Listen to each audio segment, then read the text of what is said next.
할렐루야. 네, 오늘도 주님 안에서 평안하시고 성령 충만하시기를 주님의 이름으로 축복을 드립니다. 하나님의 선물로 불려지고 싶은 사람이 되고 싶으시죠? 아니에요.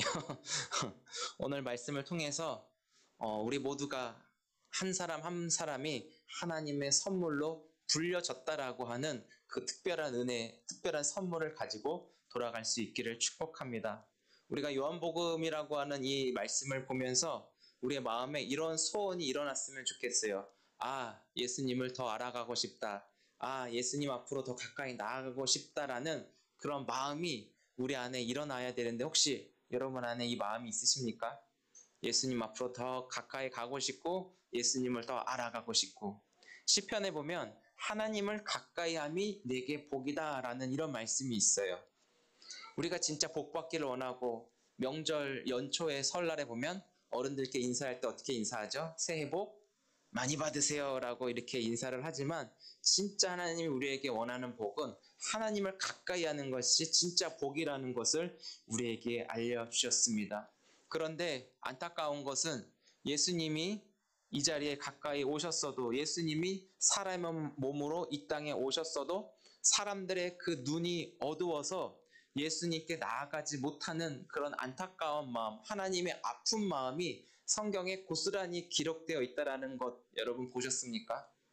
예수님이 오셨고 한 사람 한 사람을 인격적으로 그냥 통으로 그냥 잠깐 왔다 가고 연예인들처럼 시간만 때우는 팬클럽과 같은 그런 형태의 모습이 아니라 한 사람 한 사람을 인격적으로 관계하면서 만나주시기 위해서 그와 함께하고 싶어서 그를 구원해 주시기 위해서 오시는 그 예수님의 마음을 여러분 절절히 느껴지시는지 한번 고민해 볼 수 있기 바랍니다. 근데 아직도 수많은 사람들의 눈이 어두워서 빛이 있는데 어둠이 그 빛을 깨닫지 못한다라고 요한복음은 이야기하고 있다라는 거예요. 그렇다면 예수님께서 사람의 눈이 어두운 사람들을 향하여 그들의 어둠을 벗기시고 예수님이 오셨다라는 것을 알려주시기 위해서 기록한 책이 요한복음이기도 하거든요. 그렇다면 오늘을 살아가는 우리들에게는 어떤 사람들에게 예수님이 찾아갔는지 한번 우리가 좀 살펴볼 수 있기 바랍니다. 오늘을 살아가는 시대, 우리가 같이 있는 이 현 시대에는 사람이 사람에게 어떤 목적으로 찾아가는지 여러분 아십니까? 자기에게 도움이 되는 사람, 자기 회사에 이익을 끼치는 사람만 필요로 하는 그런 시대 속에서 살아가고 있어요. 가난하거나 못생기거나 능력이 없으면 오늘날 시대는 그 사람을 거들떠보지 않는 시대 속에서 우리가 살아가고 있어요. 그래서 어떻게 해야 돼요? 얼굴을 뜯어고치고 스펙을 쌓고 능력을 키워서 어떻게든 높은 사람들 그리고 돈을 많이 주는 그런 사람들의 눈에 띄어서 내 인생을 확 피게끔 오늘 이렇게 살아가고 있음을 보게 됩니다. 정말 능력이 없으면 투명임금 취급을 당하는데요. 자기들끼리 무리를 지어서 한 사람 죽이고 왕따 만드는 것은 정말 쉬운 그런 시대 속에 살아가고 있어요. 이것이 얼마나 슬프고 힘든지 아프고 너무나 속상한지 경험해 본 사람은 알 것입니다. 그런데 요한복음에서 소개한 예수님은 부족하고 연약하고 가난한 사람들에게 찾아오셨다라는 것을 좀 기억할 필요가 있습니다. 예수님은 어떤 분이시냐면 한번 저를 따라해 보실래요? 차별 없는 사랑을 베푸시는 분. 네, 예수님은 차별 없는 사랑을 베푸시는 분이 오히려 하나님께서 자기의 영광을 다 포기하고 낮고 낮은 이 땅에 가난하고 병들고 소외되고 외로운 자들에게 찾아가셔서 그들의 친구가 되어주시고 그들을 통해 하나님의 크시고 전능하심을 드러내고 나타내시기 위한 하나님의 목적과 계획을 가지고 예수님이 오셨다라는 것이죠. 그 중에 한 사람이 저 여러분이 되었으면 좋겠고요. 이 말씀 속에 여러분들이 위로를 받으셨으면 좋겠습니다. 내가 지금 교회를 다니고 있다는 것은 예수님이 나에게 찾아오셔서 교회의 머리 대신 예수님과 붙어 있어 예수님과 한 몸을 이루도록 살아가기 위해서 주님이 한 사람 한 사람을 불러주셨다라는 것입니다. 믿으시나요? 나를 이 교회로 오게 하신 것, 그냥 단순히 교회 다니고 종교 생활하기 위해서 이 교회로 불러주신 게 아니라 이 교회를 세우신 예수 그리스도가 우리의 머리가 되어주셔서 우리의 몸을 다스리고 통제하고 사용하게끔 하시는데 지시를 내리시잖아요. 근데 예수님의 지시는 서로 사랑하게끔 한 몸을 이루어서 이 어둠의 세상을 밝게 비추어 어둠을 몰아내고 하나님이 여기 계시다라는 것을 밝히 드러내 알게 하시는 것이 바로 교회 역할인데, 하나님은 그런 우리를 구원하여 이 놀라운 일들을 행하시기를 원하신다라는 것이죠. 여러분, 예수님과 붙어 있는 것 원하시나요? 예수님과 좀 떨어지고 싶으세요? 예수님과 좀 멀어지고 싶으세요? 가장 중요한 건 머리 대신 예수님께 붙어 있고 여기 계신 한 분 한 분이 예수님의 몸으로 같이 연합하여 한 몸 되어 같이 하나님 나라를 이루어가고 하나님의 뜻이 이루어지는 일에 우리가 쓰여지는 것, 그것이 가장 큰 축복임을 여러분 믿으시기 바랍니다. 그래서 우리는 항상 내 자신을 거울 보듯이 점검해야 돼요. 한번 가슴에 손을 얹어 보시고 저를 따라해 주셨으면 좋겠어요. 나는 누구인가? 나는 누구인가? 거울을 보면서 화장 이렇게 하고 머리 이렇게 옷 매무새 가다듬고 끝나는 것이 아니라, 아, 나는 누구인가? 항상 거울을 보면서 내 모습 한번 점검해 볼 수 있게 바래요. 아, 나는 안 돼. 아, 난 도대체 왜 이렇게 됐어? 라고 하는 게 아니라 항상 우리의 마음을 새롭게 변화시켜 주시고 우리의 마음을 항상 주님을 바라보도록 새 마음을 주셔서, 현실은 내 몸이 아프고 현실은 점점 망가지는 것 같아도 그거는 우리 인간이 주는 생각이 아니라 하나님은 있는 모습 그대로 존재 자체 그대로 나를 소중히 여길 뿐만 아니라 하나님의 형상과 모양대로 지음받은 하나님의 사람, 하나님이 붙드시는 그런 사람이라는 것을 여러분 꼭 기억할 수 있기 바랍니다. 낮고 낮은 이 땅에 연약한 우리를 위해서 예수님이 오셨다라고 하는 것, 포기하지 않는 사랑으로 지금도 가장 가까이 예수님이 와 계시고 계시다는 것, 그것이 우리에게 얼마나 큰 위로가 되는지 몰라요. 내가 누구인지 항상 점검하면서 나는 하나님의 형상대로 하나님의 모양대로 지음받은 하나님의 사람, 여러분 이 사실을 꼭 기억할 수 있기를 주의 이름으로 축복합니다. 인간이 연약해서 때로는 넘어지기도 하고 쓰러지기도 하고 때로는 좌절하고 낙심하고 실망할 때가 있는데, 그 기분 그 감정대로 내가 정말 쓸모없는 사람이라고 감정에 지배되어서 나 자신을 스스로 나쁜 사람, 안 좋은 사람 그렇게 여기시지 않으셨으면 좋겠어요. 감정이 내 본분, 내 존재가 아니라는 것을 여러분 꼭 기억하셔야 돼요. 무슨 말인지 이해가 되시죠? 내가 누구인가? 내가 누구인가? 내가 어떤 사람인가? 예수님이 자신의 생명으로 자신의 피값으로 나를 값주고 사셔서 나는 없지만 내 이 육체 안에 예수님의 생명을 지니고 예수의 모양과 형상이 날마다 회복되어 살아가는 하나님의 사람이라는 거예요. 그래서 예수님이 나를 위해 오셨다라는 것이죠. 그래서 현실 속에, 환경 속에 내가 살아가면서도 항상 나를 점검해야 돼요. 왜? 내가 쓰러졌을 때 다시 일어날 수 있는 힘이 나를 점검하고 나를 관찰하는 것이기 때문입니다. 얼마 전에 자동차를 검사받으러 갔어요. 와, 자동차도 검사받으러 오라고 하네요.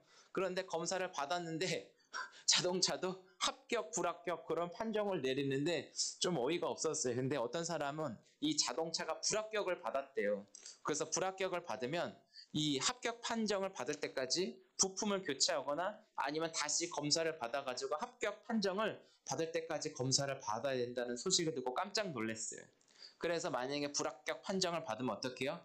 벌금을 또 내게끔 해가지고 이 자동차를 심지어는 타지 못하게끔 법적 조치를 취한다고 했는데, 자동차도 이렇게 검사를 받으면서 판정, 합격, 불합격을 여기고 따지는데 심지어 우리 또 하나님 앞에서 그런 자세를 가지고 살아가야 되지 않겠는가, 그런 생각을 해보았습니다. 여러분 꼭 이 말씀을 기억하시고 주의하셔야 돼요. 내가 누구인가? 하나님 앞에 자동차 검사 받듯이 내가 항상 하나님 앞에 내 모습이 어떤가를 점검받을 수 있기를 주의 이름으로 축복해요. 한번 옆에 계신 분들에게 제가 누구예요? 한번 이렇게 물어보실래요? 제가 누구예요? 제가 누구예요? 이런 생각을 했었으면 좋겠어요. 성경을 우리가 읽다 보면 수많은 사람들, 수많은 이름들이 나오는 것을 보게 돼요. 여러분들 중에 성경의 인물들 가장 떠오르는 인물이 있다면 누가 있으십니까? 가장 좋아하는 인물, 성경의 인물 하나만 대보세요 라고 이렇게 퀴즈를 냈을 때 어떤 사람이 여러분 떠오르시나요? 생각 속에. 아브라함, 그쵸? 많이 불려지고 많이 들은 사람들만 떠올라요. 오늘 우리가 읽은 이 나다나엘, 이렇게 처음으로 나온 사람 있습니까? 없어요. 거의 성경을 이렇게 읽으면서 신학교에 가도 수많은 성경의 인물들의 이름들이 많이 있거든요. 어저께도 저희 교회 손님이 왔어요. 제 학교 후배가 왔는데 그 친구가 이름이 강요한이에요. 후배가.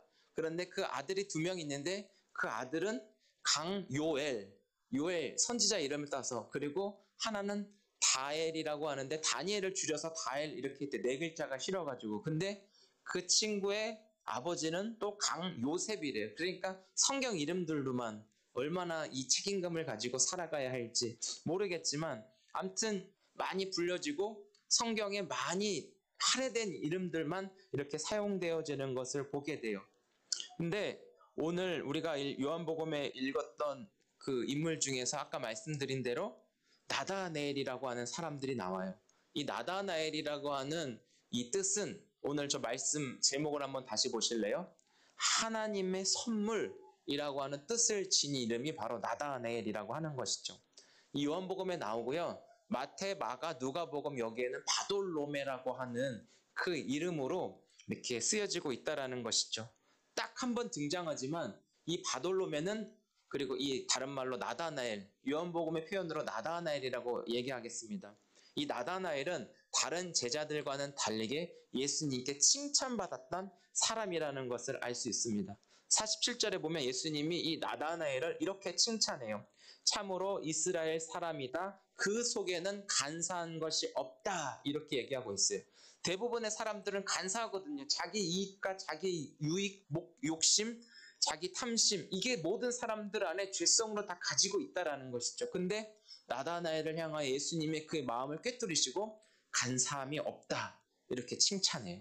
50절에도 내가 너를 무화과 나무 아래서 보았다 함으로 믿느냐? 이보다 더 큰 일을 벌이라. 이 나다나엘의 믿음을 예수님이 칭찬하고 있는 것이죠. 그렇다면 예수님이 어떤 사람을 좋아하는가 딱 나오죠. 나다나엘 같은 사람을 예수님이 좋아하고 그를 칭찬하는데, 우리가 한평생 살아가면서 예수님께 칭찬받는 사람으로 살다가 우리가 하나님 곁으로 가면 얼마나 좋겠습니까? 그쵸? 우리가 근데 뭐 바울처럼 살고 싶어요. 뭐 이런 찬양들죠. 예수님처럼 바울처럼 그렇게 살 수, 이런 찬양이었지. 나다나엘처럼 살 수, 이런 찬양 들어보신 적 없으시잖아요. 그렇지만 예수님이 어떤 사람을 좋아하냐 하면 이 나다나엘과 같은 사람을 우리가 오늘 이 시대에 주목할 필요가 있다라는 것이죠. 사람들이 관심 가지지 않아도 예수님이 관심 가지시는 그 나다나엘, 우리가 좀 관심 갖고 주목할 수 있었으면 좋겠습니다. 이 나다나엘을 통하여 우리의 삶도 그 나다나엘을 닮아갈 수 있기를 주의 이름으로 축복합니다. 예수님은 나다나엘의 그 믿음을 보시고 칭찬하셨다라는 것이죠. 물론 히브리서 11장에 그 믿음장에 나와 있는 사람들의 명단에는 들어있지 않지만 이 믿음이 없이는 하나님을 기쁘시게 하지 못한다는 것 가운데 나다나엘은 예수님의 입으로 직접 칭찬했던 사람이라는 것이죠. 한번 우리 50절을 같이 한번 제가 읽어드릴게요. 50절을 보면은 예수께서 대답하여 이르시되 내가 너를 무화과 나무 아래에서 보았다 함으로 믿느냐? 이보다 더 큰 일을 보리라고 얘기하고 있어요.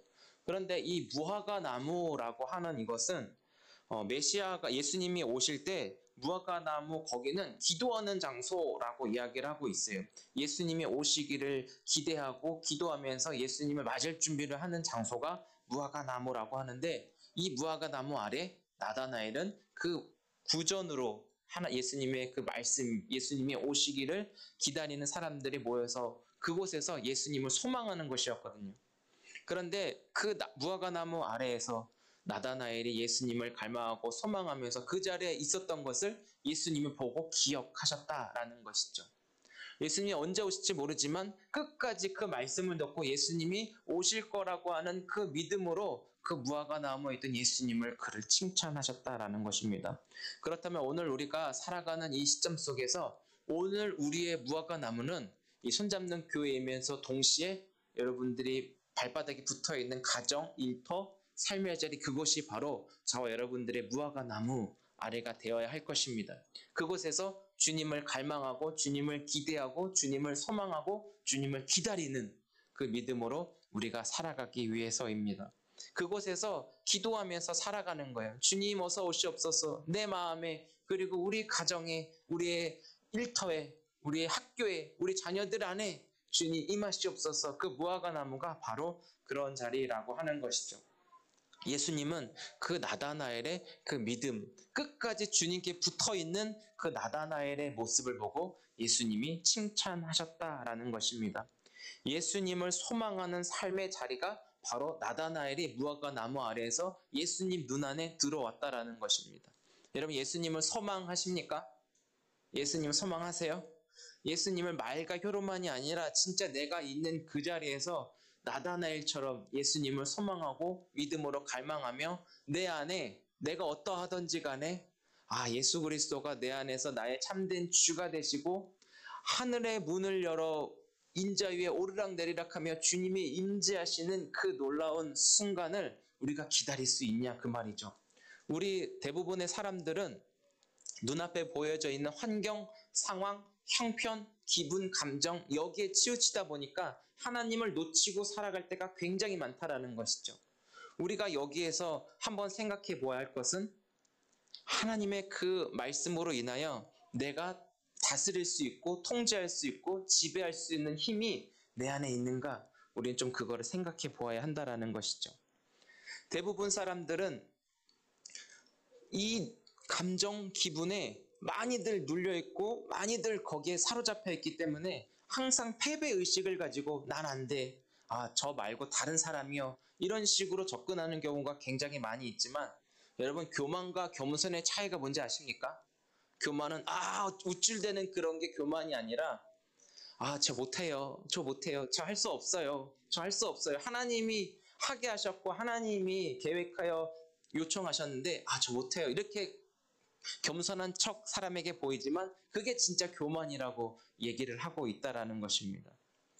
이 나다나엘은 그런데 항상 어떤 상황과 형편 상관없이 그 자리를 지켰다라는 것을 좀 기억할 수 있었으면 좋겠어요. 여러분들이 이제 시간이 지나가면서 점점 주님 오실 그날이 멀지 않았다라는 것이죠. 주님 다시 오시는 그날이 멀지 않았다라는 거예요. 재림의 주가. 여러분, 그 재림의 주님을 소망하시고 기다리십니까?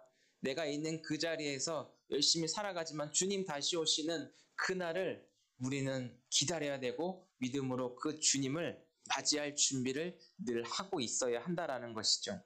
제가 그 과천에 있을 때 그 신천지 그 교육을 한 적이 있었어요. 그 과천에서 새신자 교육하면서 신천지들을 대체하고 예방하는 그런 교육을 했었는데 사람들에게 이렇게 퀴즈를 내봤습니다. 여러분, 예수님이 언제 오십니까? 라고 얘기할 때 어떻게 대답하는지 아세요? 여러분들에게 다시 한번 그 질문을 가지고 한번 여쭤볼게요. 예수님이 언제 오십니까? 라고 물어보면 어떻게 대답하실 거예요? 네, 예수님이 언제 오십니까? 이렇게 어떻게 대답하실 거예요, 장로님? 예수님 언제 오십니까? 이렇게 물어보면 어떻게 대답하실 거예요? 몰라요 라고 대답하고 있는데 몇 월, 며칠, 몇 시, 몇 분 정확하게 예수님이 이때 오십니다 라고 하는 사람을 가까이 해서는 안 되고 그런 사람들을 조심해야 돼. 그거 다 거짓말이거든요. 1994년인가요? 그 다미 선교회 이장님이라는 그 사람이 시한부 종말론이라는 것을 이야기하면서 몇 월 며칠 몇 시에 오면서 자기의 재산을 다 정리해서 다 팔아치우고 자기는 다시 재림하는 주와 함께 승천할 거라고 이런 일들이 있었는데 그 날짜가 맞았습니까? 전혀 맞지 않았죠. 그게 맞았으면 오늘 우리가 이 땅에서 살아갈 의미가 없었죠.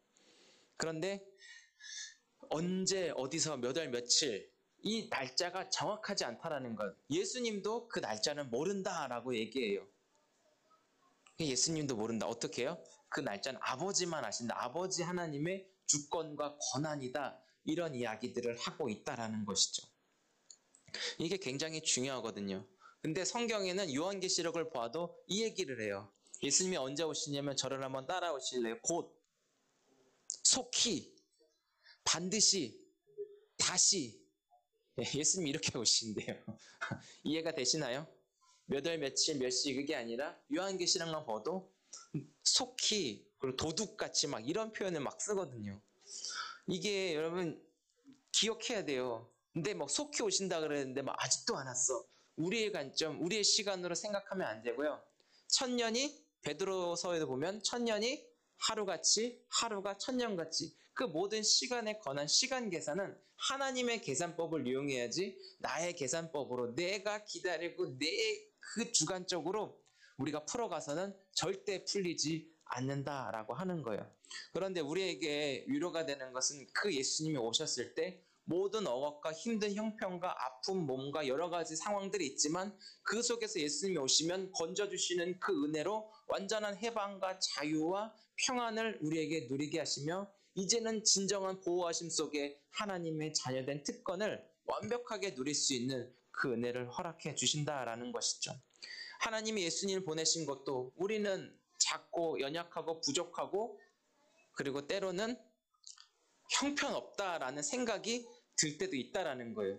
내가 내 모습을 볼 땐 그렇지만 하나님은 그런 우리에게 오히려 더 찾아가셔서 형편없다라는 생각을 지우시고 우리 한 사람 한 사람에게 너 소중해. 하나님은 그렇게 위로하셔서 우리의 부정적인 생각을 점점 지워가면서 하나님의 마음으로 채워가서 나뿐만 아니라 나를 통해 가정과 내 일터, 내가 속한 모든 곳을 하나님의 평안하고 긍정적이고 사랑으로 물들여가기를 하나님은 그런 나를 원하셔서 예수님을 보내주셨다라는 것이죠. 그게 나다나엘도 마찬가지예요. 내 삶의 자리에서 절대로 어떤 일이 일어난다 할지라도 예수님을 놓지 않고 예수님께 내 모든 삶의 소망을 두며 살아가게끔 많은 사람들에게 불려지지 않아도 많은 사람들이 기억하지 않아도 누가 기억하면 예수님이 기억하면 그걸로 족할 수 있는 그 나다나엘과 같은 삶이 우리의 삶이 되었으면 좋겠어요. 하나님의 선물로 불려졌다라고 하는 그 나다나엘. 이 시대에 손잡는 교회 안에서 한 분 한 분이 하나님의 선물로 내 자신이 불려지고 그렇게 존재되어지고 쓰여졌으면 좋겠습니다. 한번 가슴에 손을 얹고 저를 한번 따라해 보실래요? 나는 하나님의 선물로 불려졌습니다. 그렇게 하나님이 선언했으면 그냥 내 형편과 상황 상관없이 그냥 당신은 하나님의 선물입니다. 하나님의 선물이 바로 장로님이시고 집사님이시고 권사님이시고 자매님이시고 우리 아이들 모두 이렇게 되어진다라는 거. 하나님의 말씀이 떨어지면 그냥 끝이에요. 제가 아까 말씀드렸죠. 기도하면서 기도 응답의 최고의 그 열매는 하나님의 말씀이 나에게 임한다라는 거. 하나님 우리 아이 시집가게 해주세요. 장가가게 해주세요. 우리 아이 서울대 가게 해주세요. 그렇게 했을 때 하나님이 들어주실 수도 있고 안 들어주실 수도 있어요. 그러나 얘야 서울대는 이 아이가 가면 더 불행할 것 같으니까 이 아이에게 원하는 길이 있어 내가 안내해 줄게. 이렇게 하나님의 말씀이 딱 떨어졌으면 오히려 그것이 더 큰 최고의 기도 제목이고 기도 응답이고 그것이 축복임을 여러분 믿으셨으면 좋겠어요. 하나님의 선물이라고 하는 거는 이미 하나님과의 그 관계 속에서 소통이 지속되어지고 하나님을 끝까지 놓지 않고 살아가는 사람들을 향하여 하나님이 내가 너 기억하고 있어. 내가 너 잊지 않을 거야. 그런 하나님과의 그런 소통 가운데 그 하나님의 그 얼굴 예수 그리스도를 마주하고 그 예수님의 음성을 들을 수 있는 자격이 주어지면 그 사람이 바로 하나님의 선물, 하나님의 선물로 이렇게 불려질 수 있다라는 것이죠. 그래서 그 무화과 나무 예수님이 오실 때까지 기다릴 수 있는 시대가 악하고 점점 더 살기 힘든 어려운 시대 속에서 여러분 이 자리를 지켜주시고 이곳에서 주님을 끝까지 붙잡을 수 있는 저 여러분 되었으면 좋겠어요. 너가 힘들 때 너가 어려울 때 나를 떠나가지 않고 오히려 더 내 앞으로 다가와줬고 나를 끝까지 놓지 않았고 나를 끝까지 붙잡아 주었던 그거 내가 기억하고 있어. 하나님의 그 음성이 여러분들에게 그렇게 들려졌으면 좋겠습니다. 오늘 복날이에요. 초복이라고 그래요. 그래서 음식을 좀 맛있게 준비했는데 교회 안에서 이런 좋은 음식을 먹으면서 같이 사랑하고 함께 교제하는 이 순간도 여러분 기억하셔야 돼요. 그렇지만 더 놀라운 것은 이곳에서 하나님이 우리를 사랑하신다고 하는 것, 포기하지 않으신다고 하는 것, 놓지 않으신다고 하는 것, 끝까지 지켜주신다고 하는 하나님의 그 약속을 기억하고 돌아가는 것, 그것을 더 크게 여기고 중요하게 여겼으면 좋겠습니다.